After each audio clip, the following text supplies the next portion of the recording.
खचाखच भरे इस हॉल में हजारों की भीड़ इंतजार कर रही थी भीम आर्मी चीफ और नगीना से सांसद चंद्रशेखर आजाद का। 11 सितंबर को चंद्रशेखर की पार्टी आजाद समाज पार्टी काशीराम ने दिल्ली के इंदिरा गांधी स्टेडियम में एक रैली का आयोजन किया था। बताया जा रहा है कि इस रैली में शामिल होने के लिए उत्तर प्रदेश से ही नहीं बल्कि देश के बाकी राज्यों से भी उनके समर्थक पहुंचे थे। इस रैली की तस्वीरें सोशल मीडिया प्लेटफॉर्म एक्स पर शेयर करते हुए चंद्रशेखर आजाद ने एक लंबा चौड़ा पोस्ट लिखा है। इस पोस्ट से ही यह भी साफ हो गया कि यह रैली क्यों बुलाई गई थी। चंद्रशेखर ने 4 फोटो के साथ पोस्ट लिखा।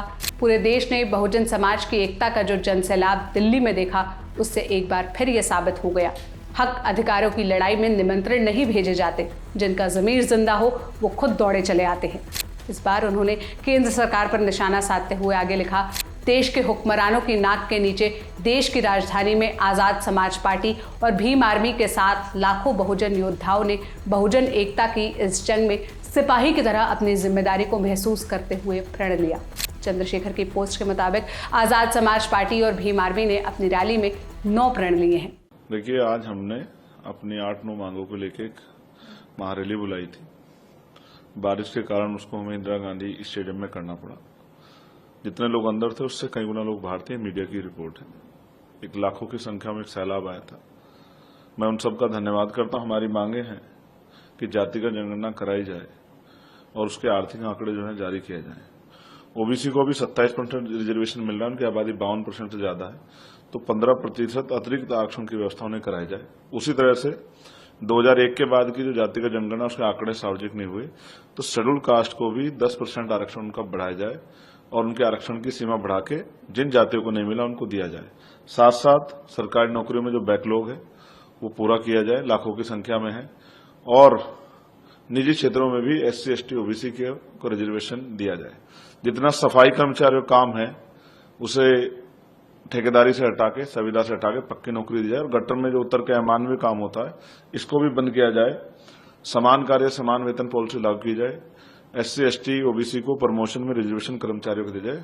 प्रमोशन में आरक्षण की मांग सुप्रीम कोर्ट का ऑर्डर था, सरकारों ने पूरा नहीं किया। साथ साथ पुरानी पेंशन बहाल हो और 2 अप्रैल 2018 के जो मुकदमे थे वो वापस लिए जाएं, ऐसे मांगों के लिए। और मुसलमानों पर जो हिंसा बढ़ रही है, बुलडोजर और तमाम तरह से मॉब लिंचिंग हो रही है, इस पे सरकार मजबूत स्टैंड लेके मुसलमानों में असुरक्षा की भावना जो बन रही है उसको रोकने का काम करे। ऐसी मांगों के लिए आज हमने रैली बुलाई थी। अपनी सोशल मीडिया पोस्ट के लास्ट में चंद्रशेखर ने केंद्र की सरकार पर निशाना साधते हुए आरोप लगाया कि सरकार दलित समाज को बांटने का काम कर रही है। चंद्रशेखर ने लिखा, सरकार की तरफ से दलित समाज की एकता को बांटने का जो प्रयास किया गया उसके खिलाफ हर स्तर पर जागरूकता अभियान चलाया जाएगा, जिससे कि समाज के हर व्यक्ति को सरकार के षड्यंत्र से वाकिफ कराया जा सके। चंद्रशेखर आजाद की पार्टी की यह रैली सुप्रीम कोर्ट के SC आरक्षण में कैटेगराइजेशन के फैसले के विरोध में बुलाई गई थी। दरअसल 1 अगस्त को सुप्रीम कोर्ट के मुख्य न्यायाधीश DY Chandrachud, justice BR Gavai, justice Vikram Nath, justice Bela M Trivedi, justice Pankaj Mittal, justice Manoj Mishra और जस्टिस सतीश शर्मा की बेंच ने फैसला सुनाया। हालांकि जस्टिस बेला त्रिवेदी ने इस फैसले से असहमति जताई थी। इंडिया टुडे की रिपोर्ट के मुताबिक संविधान पीठ ने 6-1 के बहुमत से फैसला दिया कि राज्यों को आरक्षण के लिए कोटा के भीतर कोटा बनाने का अधिकार है। यानी राज्य सरकारें अनुसूचित जाति और अनुसूचित जनजाति श्रेणियों के लिए सब कैटेगरी बना सकती है ताकि सबसे जरूरतमंद को आरक्षण में प्राथमिकता मिल सके। हालांकि कोर्ट का यह भी कहना था कि सब कैटेगरी का आधार उचित होना चाहिए, जिसके बाद से कोर्ट के इस फैसले का विरोध हो रहा है। 21 अगस्त को इसे लेकर दलित और आदिवासी संगठनों ने भारत बंद भी बुलाया था।